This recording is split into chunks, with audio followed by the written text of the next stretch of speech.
He's not a bat, he's a man who fights crime. And we're gonna watch him fight for a minute at a time. With John and Niall and a guest who doesn't rhyme. It's Bat Minutes!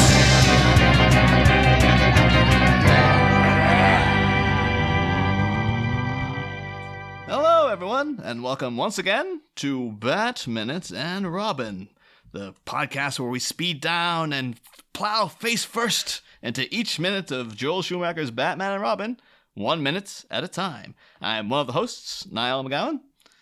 And I am your other host, who shan't be here forever, John Parker. It's like I wish I could take the news as well as Bruce Wayne seems to take it in these minutes as well. Yeah. As I may have hinted on Monday, I have a problem with his reaction. Oh, yeah. Or lack of. Yeah. But to talk about that, we're once again joined for the final time this week by returning guest, academic, and host of This Is Not a Pipe podcast, Chris Richardson. Hey, thanks for having me again. Oh, no problem. Hey. One welcome. And we're here today to talk about minutes 24 of Batman and Robin, which begins with two dudes dishing about Dick, and it ends a minute later with a literal trip down memory lane. Oh. Or memory corridor, I guess. That was genius. Yeah. That's the best thing you've ever said. I'm done. Never going to beat it. We can wrap it up now. But yeah, so that we do get more discussions about the relationship between Bruce Wayne and Dick Grayson. And I don't know what, again, maybe because Alfred is so close to giving up, he's just like, just trust him or whatever. It's like you two follow the same star, but go on different paths to get there. And it's like, like I guess the star is like vengeance and justice. Mm-hmm. Yeah. He sees young Bruce in Dick. Yeah. Now the problem comes in that we've never really seen that Bruce. That's true. That's true. Yeah. Which I'm not going to fault the movie for. It can't show everything. It can't be 10 hours long. But we've seen child Bruce and adult Bruce. We haven't seen that kind of intermediate stage. Has Bruce ever been reckless, though? Because I feel like, at least in terms of this film, young Bruce runs too fast on a corridor, and that's about as reckless as he gets. And then he wisens up.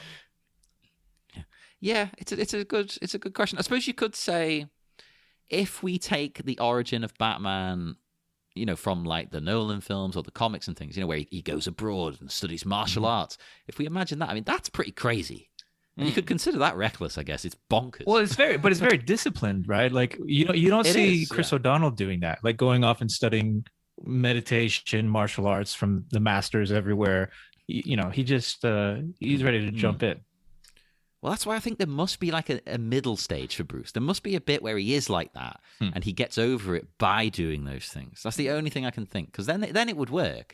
It's like, oh, he's like you were. You just need to teach him. You could actually alter this. I guess maybe then they'd have the problem of you'd have to have, I guess, a young George Clooney in a flashback, which then would be like, well, it was Michael Keaton when he was younger. What the hell's going on?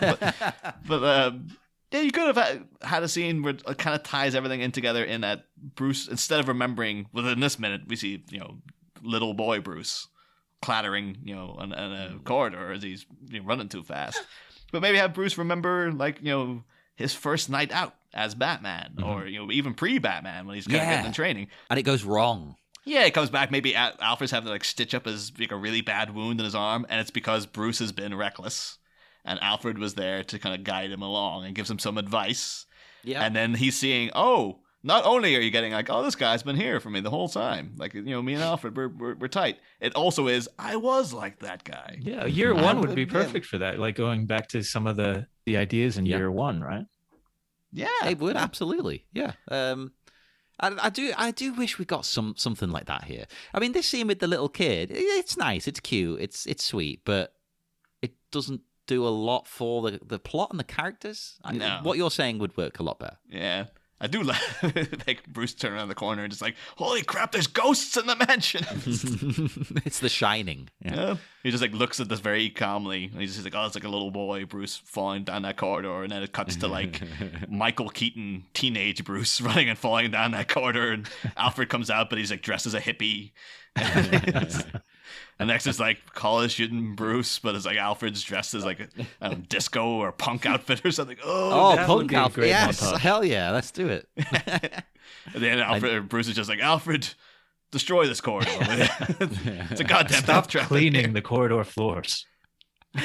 yeah. Goes flying every time. Like, right away, sir. Just comes out with a sledgehammer. Or he just starts putting a sign up. I mean, the problem could be that there's no sign indicating that it's wet. And then so that solves the Caution. issue right there. A bat sign. It would have to have a bat sign. Yes. University Labs can't afford a freaking guardrail for that one segment of the. And Alfred won't put up a sign. He's like, what's going on? I mean, this film This is the basically problem. a warning about safety precautions we all ought to take. Yep. Although, weirdly, we're seeing here, and I guess maybe it is finally Bruce taking account of Alfred's age. Their exit from the Batcave is like the safest we've ever seen. Because, you know, friggin' Batman Returns had that Iron Maiden with all the spikes and stuff. And the endless staircase down. The winding staircase in Batman Forever, Dick Grayson friggin' clattered down himself. To get in there, and now I guess Bruce is just like, you know what? I can't be bothered with the stairs anymore. That's a very sensible ramp, it seems. Yeah, it's just a corridor out. And it's just a door. There you go. It's fine. Alfred can't be doing all that stuff. You know, he is old. He's not well. We don't know the full story yet, but you can tell there's something coming. He's just eventually like, you could have built this corridor anytime in the last 10 years. It's like, yeah, but I only got around to it now, right? Yeah, he's got a lot on his mind. He's busy. He's a busy man. For some reason, the draft has a slightly different worded bit, though. Now, you said this. In the movie, it says, Master Dick follows the same star as you, but gets there by his own course. And in the draft, one word is changed. Well, one word's changed and one's omitted. There's no master. That's not the interesting bit. He says, Dick follows the same ends as you, but gets there by his own course. And I wondered why that changed from ends to star. Do you think it's to sound more like a kind of fate? That's a good question, actually. Yeah, Because it's a weird one. change, isn't it? There's nothing wrong with the original line. I don't know, it sounds a little more romantic with the stars, too. Like star-crossed Yeah. lovers. Well, there you go. Tying in, of course, to the homoeroticism. Yeah. Yeah. It must be something like that. It must be, because it makes sense the other way. Why would you... There's nothing wrong with the line. It doesn't sound stupid. I don't know. That's actually the mull on that one. Like, why would you change that? There is... Yeah. I mean, I like the star line better, but yeah, it's an interesting switch. The thing is, though, like, within all this dialogue and everything between the relationship between Bruce and Alfred in this movie would be better if it were Michael Keaton. Like, and you had a relationship, or even Val Kilmer, quite frankly, at this point, because Clooney, like, you know, these minutes also bring about the dawn of one of the other main characters of this movie, you know, the Bruce Wayne dressing gown, which is like, it's as if Clooney himself couldn't be bothered getting dressed. He's so sleepwalking through this movie. Like Harrison Ford in Blade Runner. Yeah. In the second one, sorry, in 49?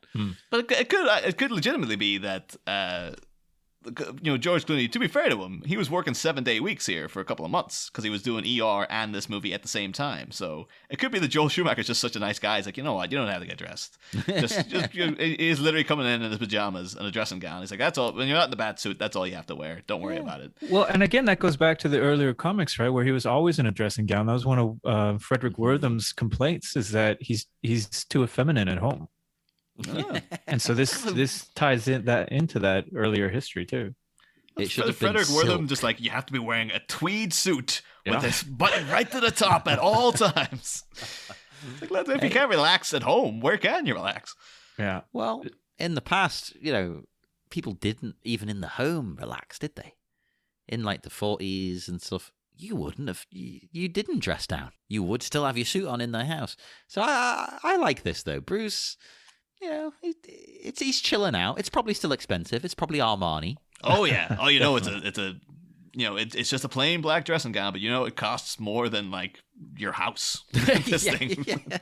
He's rocking the Gucci. Yeah. Although, actually, in talking about one guy who is always freaking dressed to the nines in the house, Alfred himself here, and tying into Frederick Wortham and you know the homoerotic readings of the Bat family, things that happened with Alfred and Alfred dying, as is alluded to in this minute of I won't be here forever. That gets to me. But Alfred was due to the homoerotic readings of Batman throughout like the 40s and 50s. In 1964, Alfred was killed off. It was an idea by the editor Julius Swartz. And it basically was that, everyone keeps joking about these three guys been in the house together. So I got to get rid of them. So, Alfred was killed off. Wow. Yeah, very harshly. Detective Comics 328, and he was replaced with Aunt Harriet. A lot of people assume Aunt Harriet, Harry Cooper, Dick Grayson's aunt. A lot of people, you associate her more with the 60s TV show, because, iconic, played by Madge Blake in that show. But she actually came into the comics first, and it was just to be like, we need a woman in the house to distract from, the sausage fest that's going on. I was about to say that. But the more you look into these kind of things then as well, it's just like, so Aunt Harriet was brought in to distract from any homoeroticism that could be interpreted within the text. Although the two guys they're still sneaking off together, so it's like it's not helping at all. And they were mostly worried about Aunt Harriet discovering them, which just adds to the whole subtext. Yeah, it just means like you've got other things hidden in the closet, basically. Like it's like, we can't let our aunt know our secrets. It's like, it's making things way, way worse. But also, I love the way that they introduced the aunt to sort of distract from the homoeroticism, because it's like, everyone knows there's nothing sexier than your aunt. That's hot. Well, she was supposed to keep them in check, right? And more so because Alfred lets them get away with whatever. You want to hang out, sleep in the same bed with your pajamas and all, go for it. Whereas Aunt Harriet would have been like, what are you boys up to? I think that's the whole point.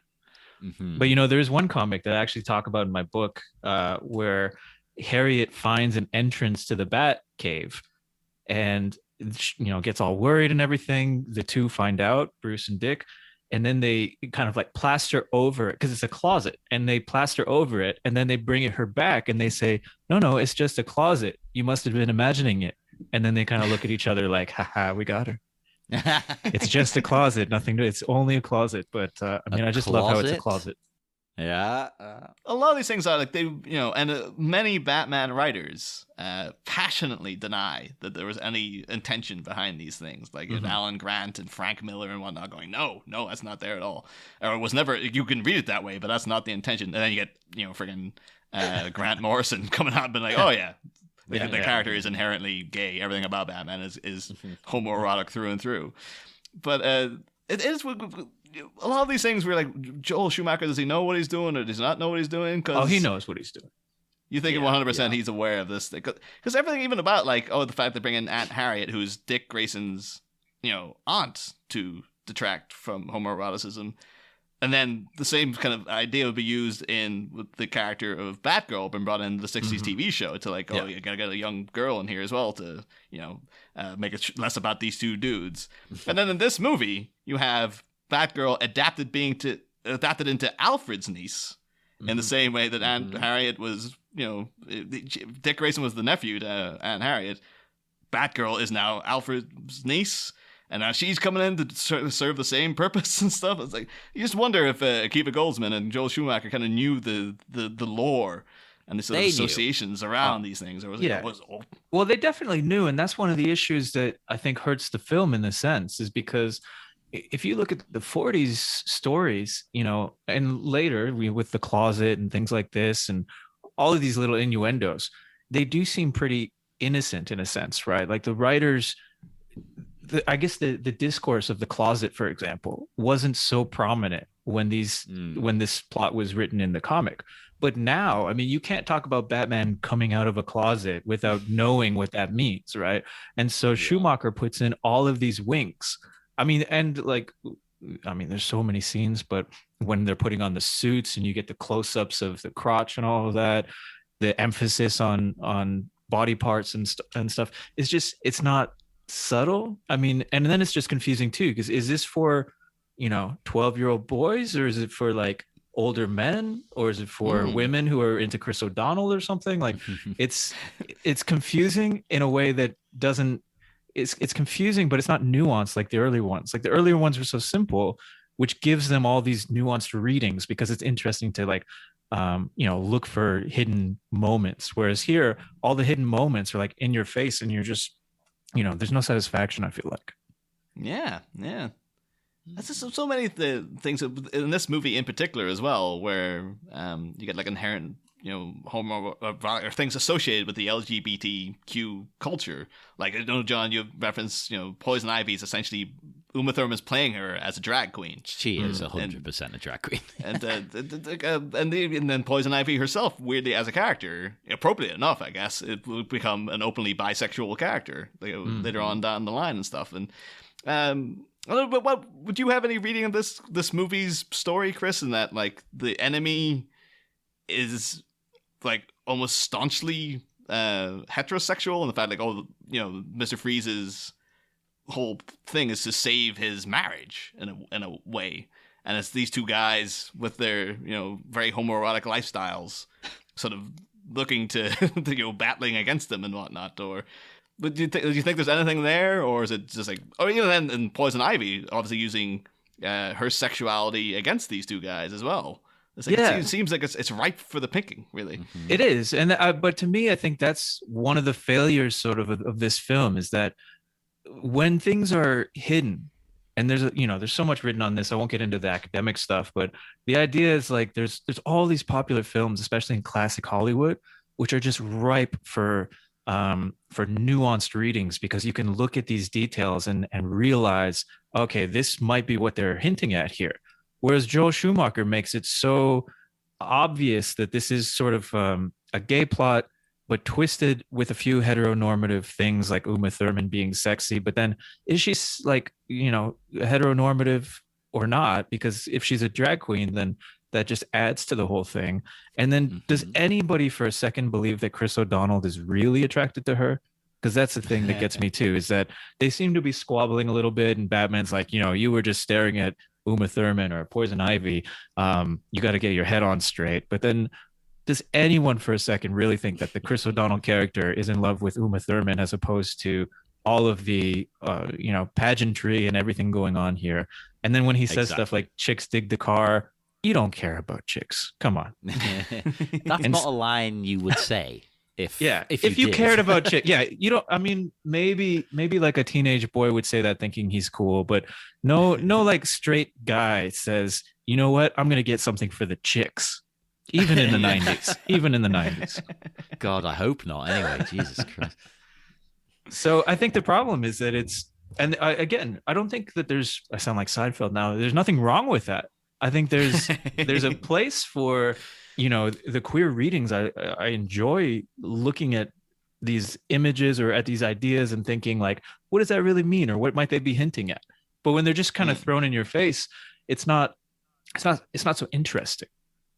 You prefer the subtleties. Yeah, I get that. I prefer subtle homoeroticism, as opposed, because that's the thing, is that you're teasing it out, right?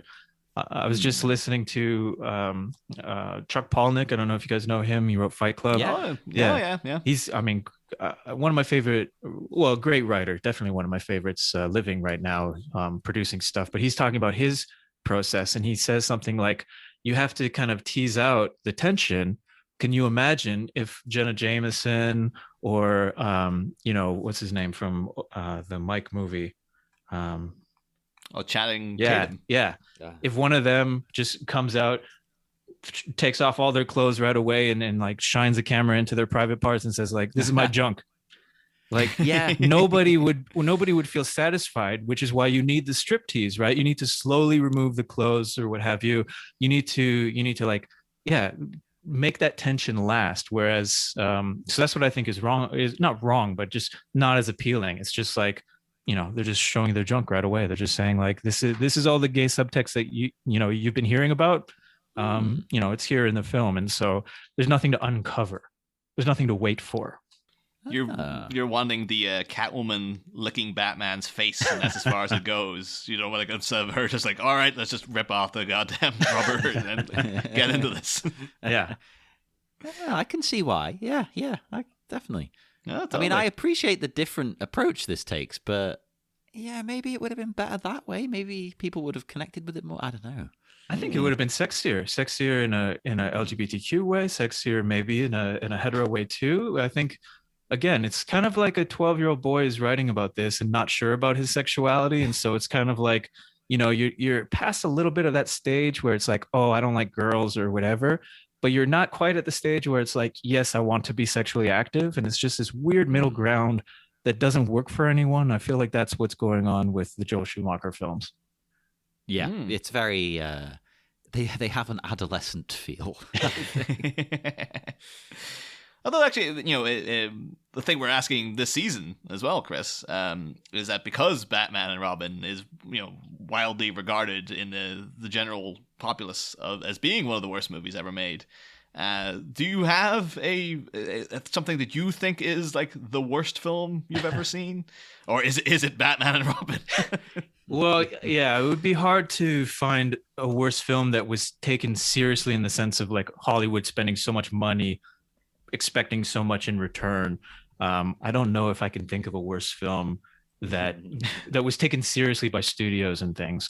But yeah, actually, I was thinking about that, and my own personal pet peeve, and I hope this doesn't come across insensitive or something, but if you remember that movie Crash that won the Oscar, oh yeah, I don't know, 10 years ago, to me that is one of the worst films, most overrated. And it's simply because I think obviously if we can argue that the message is like to accept others and to not be racist, like great, I'm not against that message in any way. But the lack of subtlety is kind of like the homoeroticism here is like, you show somebody being racist and how that's bad, and then you show someone suffering from a racist cop doing something and they're sad. Like, obviously there's no subtlety to unpack. And so the way that movie was treated seriously, like, oh, this is an Oscar worthy film, I hated that because it simplifies things on such a basic level. It's I just feel like it's a child's rendition of what racism is. I don't know if you guys ever had people come to your school and sing, and it was just a horrible lesson about like racism's bad, be a cool dude and don't be a racist, stuff like that. Like, not against the message in any way, but the delivery lacks imagination. The delivery is important, and is that our first duplicate, Niall? I was thinking that, yeah. Did somebody already say that? Yeah, we've been curious this whole time. It's like, eventually there's going to be a double, and we're going to start going like, this is going to be like the wildly regarded as the worst one, then the one that gets brought up the most. And yeah, I think just last week, Mitch Bryan brought up Crash has been the worst one. So you're not alone then. Okay, good. Because I think it's one of those things you feel bad about, because if it's an anti-racist film, you don't want to be against that, obviously. Yeah, you want to love it. Yeah. And I think that's why some people don't speak out about it, which speak out about Crash and its horrible version of life. But no, I just think it just hammers your head with these things, like just like the innuendo here. It's not an innuendo if they're just banging your head against this, right? If they're zooming in on some nipples, it's not like, hey, maybe this is sexual or not, right? I think that's the issue, that it doesn't respect you as a viewer, which is, I think, the most offensive part about the Joel Schumacher films. Is just, I really felt like he didn't respect me. Even as a little kid watching this, I felt disrespected. Something I don't respect, and I've hinted at, is George Clooney's acting in this scene. Because, as you've mentioned, Niall, he says to Alfred, I trust you. And Alfred says, but I shan't be here forever. And that does genuinely get to me. It's such a sad line. He knows the end is near. I just wish Clooney had any kind of a reaction on his face other than this weird little smirk. It's just like, I was like, I can't wait to get you out the goddamn door. He should be like in pieces at hearing that. Obviously, he's Bruce Wayne. He tries to hold it together, but you should be able to see in his eyes like that it's tearing him apart. Yeah, And instead, it looks like a minor kind of like, oh well, see ya. Yeah, this is supposed to be the beginning of like the themes of the movie, where it's like, well, Mr. Freeze can't let his loved one go, and Bruce is having to essentially let another father figure go. It's like, you know, this is a guy who just got over the guilt of his parents' death, whereas, you know, in the original uncut Batman Forever, you discover that Bruce Wayne's actually blamed himself his entire life for his parents dying, and now finding out that, like, not because of any criminal, Alfred is just naturally going to die on him. And like, this should be like, yeah, there's the potential for a great story there. Very emotional stuff. And yet, George Clooney is taking this, was like, oh, well. See ya. That's going to be, you know, I'm not going to be able to look at the feather duster the same way when you're gone, old man. You know? Yeah. And the only other... Oh, sorry, go on. Well, I was just going to say, he always has that expression, that little smirk, as if, you know, he's tipping a waitress, or he's saying a funny joke to some frat boys, you know, like Batman would not be like that. And I think that's probably the biggest issue with the casting, is like George Clooney, cool guy, Ocean's 11. He definitely needs that part. Like, he fits that part. Bruce Wayne, a tormented psychopath, really, who, you know, goes crazy trying to bring back justice to the world and everything. He's not handing out tips and, you know, saying little quips. Yeah. He's not the Clooney we now know. I get it. It goes into Clooney in interviews for this movie, where he comes across very charming, very affable man. Like, he's a really lovable guy, George Clooney. Things he says are like, you know, about Batman, just like, just get over his parents' death, just move on, for Christ's sake. It's like, you don't get this character, do you? Like, although weirdly, he does point out that apparently when he was a kid, there's a photo of him in 1964 dressed up as Batman. And technically 1964, that's pre the Adam West show, so technically George Clooney was the first actor of all these guys to play Batman in a weird way. Oh my God.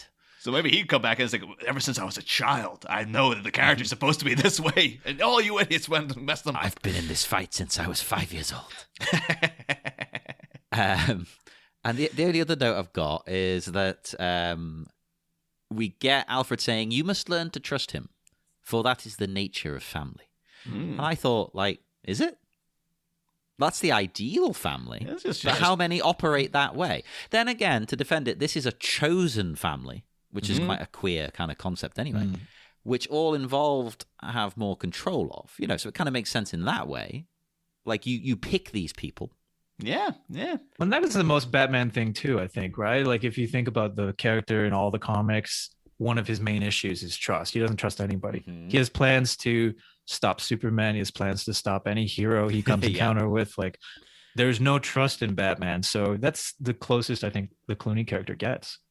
In fact, in some Batman comics I've been reading not too long ago, maybe last year, he literally has a plan in place for every single person he's working with. Oh, yeah. Down He's to like, the yeah, millisecond. well, you know, if- He's timed them down to the millisecond.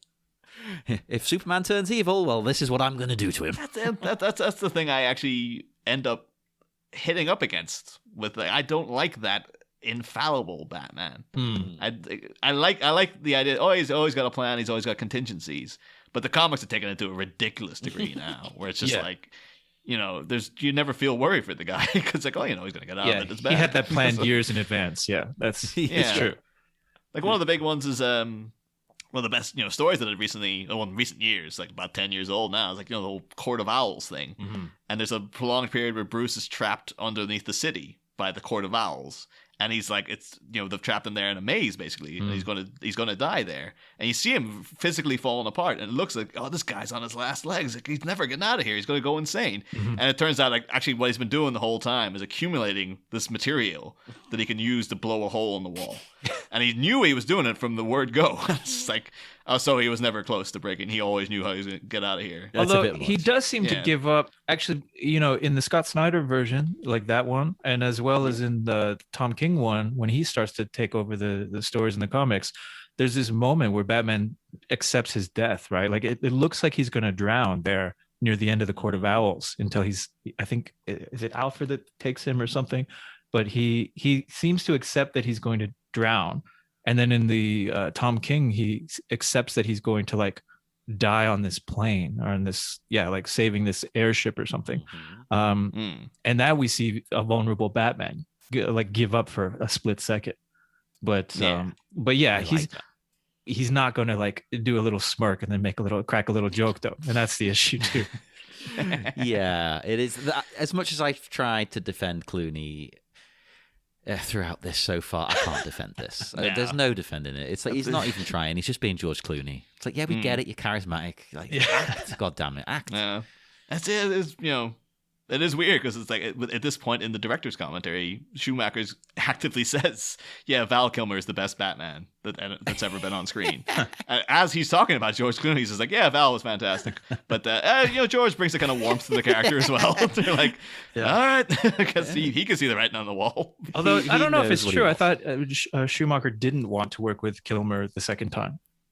Well, it does seem to change over the years. In the most recent versions, like in 2017, he had that interview where he said, like, "Oh, well, he kind of quit and we kind of fired him." Mm-hmm. And it always comes across like, "Oh, yeah, he hated working with Val Kilmer." But if you go back to like the 97, when like the promotional stuff for the movie. Well, that doesn't count, I think. That's true. When they're promoting, I don't know if you can believe anything. Oh, it's just like a lot of the interviews with Schumacher is him saying, Val was contracted to come back, and I was willing to put everything aside. I was ready to go. I was going to be professional about it. I don't like the man, but I'm going to do the movie because he's my Batman. I chose him. And then he went off and did the same. Yeah. And he screwed us all over. So we had to go and get somebody else. Well, I think that actually backs up what we were saying in that, okay, he knows that Val Kilmer's great in his eyes. Like, this guy is the guy. But we obviously can't work together. Yeah. That is the thing. Like, this is the perfect person, but it's just not going to work. You do wonder if he just like overcompensated in the other direction. Then when it became like he was getting ready to hate working with Val Kilmer again, and then we found out he didn't have to. It's like, oh, it's a party now. Like, I was just get in the most likable guy, Clooney. Go on, don't bother getting into some actual clothes. Just wear your bathrobe the whole time. And like, yeah, this is great. And now let's make a movie. It's like, well. Too far in the other direction, Joel. But I've just noticed the time. Have we hit our cutoff? Yes, I think we have to wrap up for you, Chris. Yeah. Well, I have one more minute. Like, I have a little bit of time, and I just wanted to mention this one thing that I've noticed in this minute in particular, is the askewed film, like the angle in the hallway and elsewhere, like in the tunnel when they're coming out earlier. There's this weird element that just causes me, I don't know, discomfort in terms of the way it's shot, because like the German expressionist films and style that early Batman seemed to kind of mimic, he very much looked like Dracula and Frankenstein in these early films, where you would tilt the camera a little bit, but it would be very dark shadows, very irregularly shaped rooms, corridors, things like that. You see that in the early comics, and you get that feel definitely from Tim Burton, who was inspired by that. Here, you see this tilted frame of the hallway, but it's well lit. And it's like these two worlds colliding that I think is a perfect sort of metaphor, like visually, for what Schumacher's doing, right? Like, he's taken this idea from German expressionism, where we have this long corridor and it's tilted, so it makes you feel uncomfortable, sort of, just inherently. But then it's super well lit, and you have this little kid who bumps his knee. It just doesn't. There's these two worlds, but you can't combine like a neon happy Batman and a German expressionist moody, deadly Batman. And that's, I think, what's going on here. Like, just like make up your mind. Yeah. You can imagine someone saying that on like day one of production, and Joel Schumacher being like, "Can't I though?" And then like the reviews coming in, and like, "No, you can't." Yeah, can't I? We'll see about that. Let's do it. I'll prove him wrong. Putting up the Batman 5 production shut down. Just that's the enemy. See it. We will though One final thing though to ask Chris as well, because we're trying to end things on more positive notes now as the weeks go on. Beyond the worst movie you've ever seen, also begin to think to ask guests a movie that you love that's regarded as being terrible, like a lot of people with Batman and Robin absolutely adore this movie. Do you have anything like? Does anything come to mind about that? Like where you're like, everyone hates this, but I think it's great. I was trying to think of a more recent film, and I really couldn't. And I feel like it's a cliche, but I really do think that there is a sort of innocent beauty, and I think it's because of Tim Burton, especially that Plan 9 from Outer Space.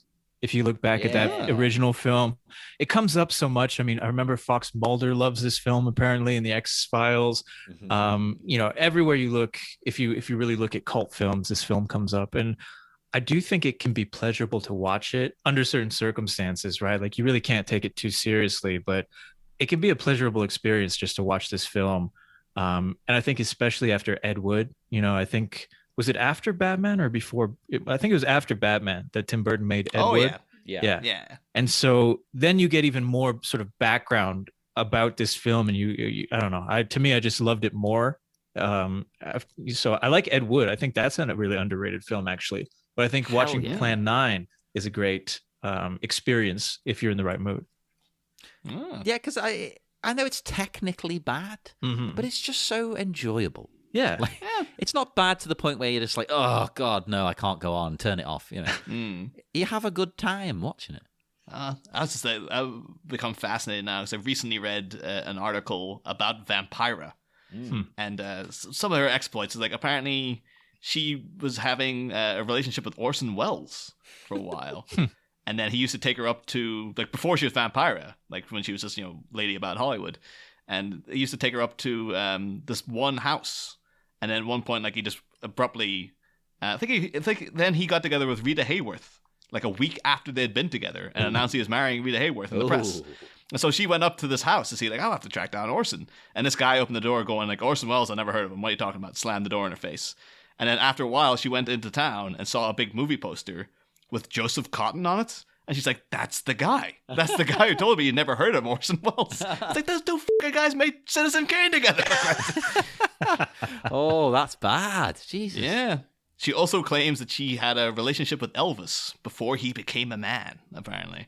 So like before he was famous, she says like, oh yeah, I was with Elvis, but he wasn't very skilled. That's an unfair thing to say. I mean, some people might not be. Yeah, but this was an article to promote her autobiography, and after that, I was like, I gotta get this book. This is the stuff Vampire Edition out. It's gonna be great. Everybody's a learner at something. You've got to practice things in life. That's true. It's about time somebody knocked a goddamn king off his throne up there. Yeah, I'm not defending Elvis. I'm more along the lines of Public Enemy, where they call him a racist in their songs. It's like, I will defend Public Enemy to call him a racist, but Vampira, back off the guy, all right? Yeah, but I support everything else there with Vampira. She got screwed over quite badly by Orson Welles by the sound of it. Jesus. But I thought we were going to end on a positive note. We're ending on a downer. On that note, we'll head into the dark, dark night. One more time, Chris, would you like to tell people where they can find you online or anything you're promoting? Yeah, well, if anyone's interested, I've been doing some interviews with authors for years now on This Is Not a Pipe podcast, which you can Google and find or download podcasts wherever you prefer. And then the book Batman and the Joker: Contested Sexuality in Popular Culture I came out with this year, and it's been fun talking about that rather than Batman and Robin, that's a little bit more Batman and Joker, a little bit more even, I would say, in terms of the age, in terms of the dynamic, whereas there's always this sort of uncomfortable aspect of Robin being so young, although not in this film per se, but in the comics. So it's like it's exploring those things with the Joker, which obviously we haven't talked about here because he's not in this one, but yeah, you can find me there, and it's been a pleasure talking about these 3 minutes with you all. Oh, it's a pleasure having you. Yeah, pleasure to have you. And check all of that stuff out, everybody. I mean, we love the Joker here. That was I still remember talking about the Joker all those years ago as if it was this morning.